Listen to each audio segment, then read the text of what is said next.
धन्यकार जी। प्रार्थना क्या है?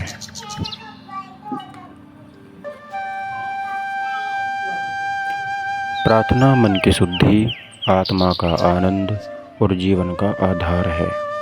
प्रार्थना शक्तिमान से शक्ति प्राप्त करने का माध्यम है। प्रार्थना निर्बल का बल, निसहाय का सहारा और अपने मूल से जुड़ने का एक प्रयत्न है। प्रार्थना एक ढांढस है।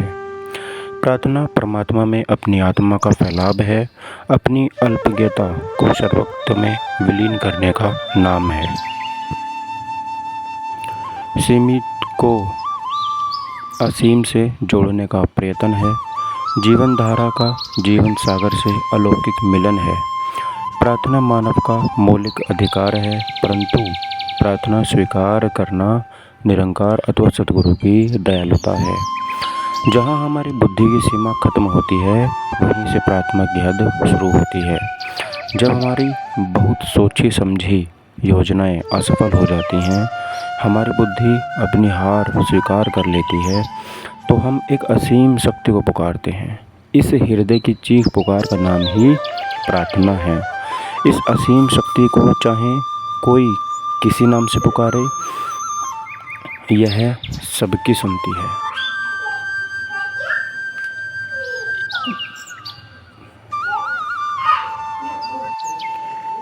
सबकी आवश्यकता। प्रार्थना एक साधारण व्यक्ति भी करता है और ब्रह्मज्ञानी भक्त भी।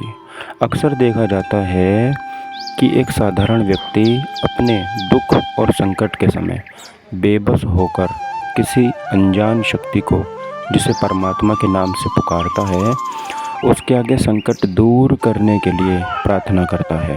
अतः एक साधारण व्यक्ति को भी विश्वास होता है कि यदि प्रभु चाहे तो उसका दुख दूर हो सकता है, उसके जीवन में पुनः बहार आ सकती है। एक ब्रह्मज्ञानी भक्त भी श्वास श्वास प्रार्थना करता है। खुशी हो या गम, दुख हो या सुख, एक गुरसिक अपने निरंकार अथवा सतगुरु के आगे प्रार्थना करता है। सुख व बहार के दिनों में वह शुक्राने के भाव से प्रार्थना करता है ताकि सुख सदा बना रहे, और दुख के समय वह इसलिए प्रार्थना करता है कि प्रभु उसका दुख काट दे। इस प्रकार बहार हो या पतझड़, प्रार्थना की आवश्यकता तो ब्रह्मज्ञानी को भी रहती है और एक साधारण व्यक्ति को भी। एक बहुत बड़ी शक्ति। दुनिया का सताया, दुत्कारा, निराश, हताश, उदास और परेशान मानव इस प्रभु को जब समर्पित भाव से पुकारता है, तो वह अपने भीतर एक अनोखी सी शक्ति का एहसास करता है। प्रार्थना अपने से ऊंची और सर्वोत्तम हस्ती के आगे ही की जाती है। प्रार्थना के द्वारा प्रार्थी अपने प्रभु से जुड़कर अपने भीतर गहरी शक्ति संचित करता है। यह शक्ति उसे मनोबल प्रदान करती है। प्रार्थना अपने अंदर प्रभु की शक्ति को समावेश करने का सुंदर सा ढंग है। प्रार्थना से हमें अपने आप को प्रभु के सुपर्द कर देते हैं। इस समर्पण भाव के आते ही वह सर्वकला समर्थ निरंकार हमारी शक्ति बन जाता है। प्रार्थना के द्वारा जब हम नम्र मन से अपने प्रभु से जुड़ते हैं, तो इसकी शक्ति हम में प्रवाहित होती है। हम बलहीन होते हुए भी इतने बलवान हो जाते हैं कि हमारे हालात यदि प्रतिकूल भी हों, तो भी हम उनका सामना कर सकते हैं।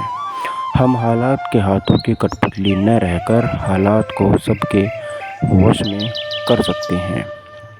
इस समय प्रभु की संपूर्ण रचना, पूरी प्रकृति हमारी सहायक शक्ति बन जाती है। उलझन दूर हो जाती है और हम शांत हो जाते हैं। बेसहारों का सहारा। दुनिया के सभी सहारे किसी न किसी समय टूट जाते हैं, क्योंकि इनमें स्थिरता नहीं है। ये सहारे स्वार्थ व गरज की बुनियाद पर खड़े होते हैं। एक मामूली से झटके के कारण इनके गिरने में देर नहीं लगती। यह गिरते हैं तो मानव का मनोबल भी टूट जाता है। उसका अपना मनोबल टूटता है तो यूँ लगता है जैसे वह आसमान से पाताल में आ गिरा हो, जहाँ वह बिल्कुल अकेला हो, जहाँ उसका कोई संगी साथी नहीं, कोई हमदर्द नहीं। ऐसे बेसहारा और निराश मानव को फिर से इस स्थायी संगी साथी निरंकार की याद आती है और वह इस अलौकिक शक्ति के सहारे की मांग करता है। इसके आगे गिड़गिड़ाता है।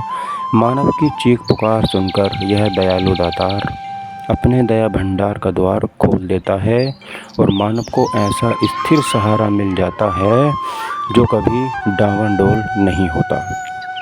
ब्रह्मज्ञानी भक्त इसी सहारे के आधार पर अपना जीवन गुजारते हैं। क्षमा याचना। प्रार्थना के द्वारा मानव अपनी गलती, तुच्छता, कमजोरी एवं गुनाह को स्वीकार करता है और अपने दयालु इष्ट से रहम दया की भीख मांगता है। वह पुकार उठता है, पिछले अवगुण बख्श ले प्रभु, आगे मारिए पाए।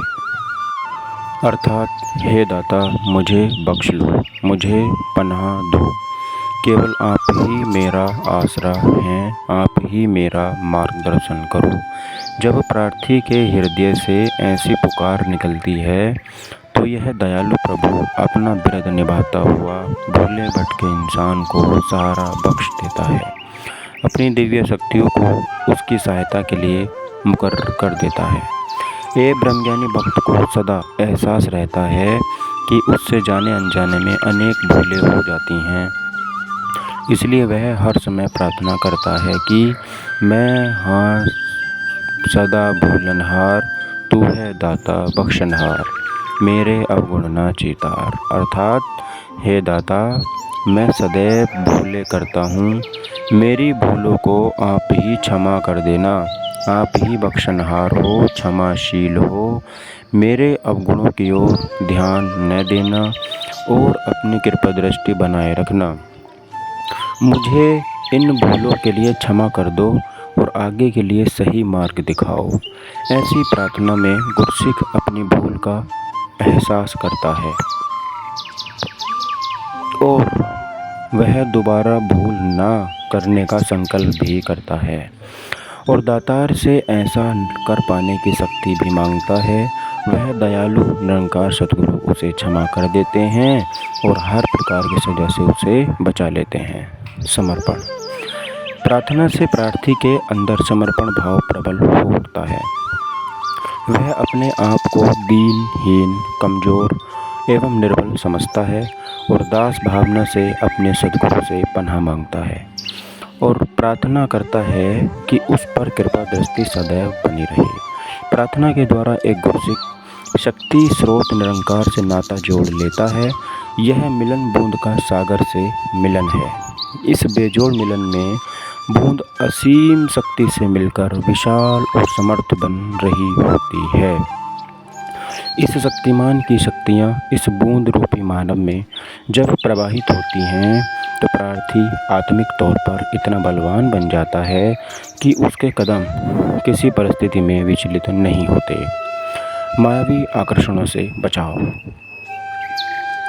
मानव जीवन में मायावी और दुमानवी आकर्षण इतने विस्तृत रूप से फैले हुए हैं कि इनसे बच निकलना कोई आसान बात नहीं लगती।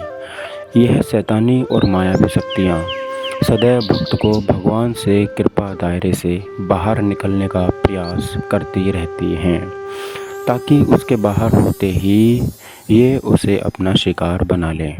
इनके प्रयास असफल हों, इसके लिए भक्त को प्रार्थना का सहारा लेना पड़ता है।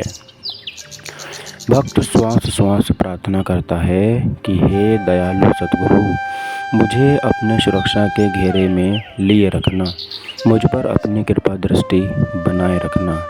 आपकी कृपा से ही ये मायावी शक्तियाँ मेरी सेवादार बन सकती हैं। भक्त की प्रार्थना की स्वीकृति होते ही भक्त इन मायावी और शैतानी शक्तियों के अधीन नहीं रहता, बल्कि इनका स्वामी बनकर इनसे सेवा लेता है। जैसे शीशे के ऊपर धूल जम जाए तो बढ़िया से बढ़िया शीशा भी हमें हमारा सही रूप नहीं दिखाता, हमें कपड़े से उसे साफ करना पड़ता है। धूल कर उतरते ही हमारा सही रूप प्रत्यक्ष हो जाता है। इसी प्रकार शैतानी और मायावी मैले का उतरने के लिए हमें प्रार्थना का सहारा लेना, इस पावन निर्मल निरंकार से जुड़ना होता है। यह मैल दोबारा ना चढ़े, इसके लिए भी बार बार प्रार्थना की आवश्यकता पड़ती है। प्यार से कहना जी, धन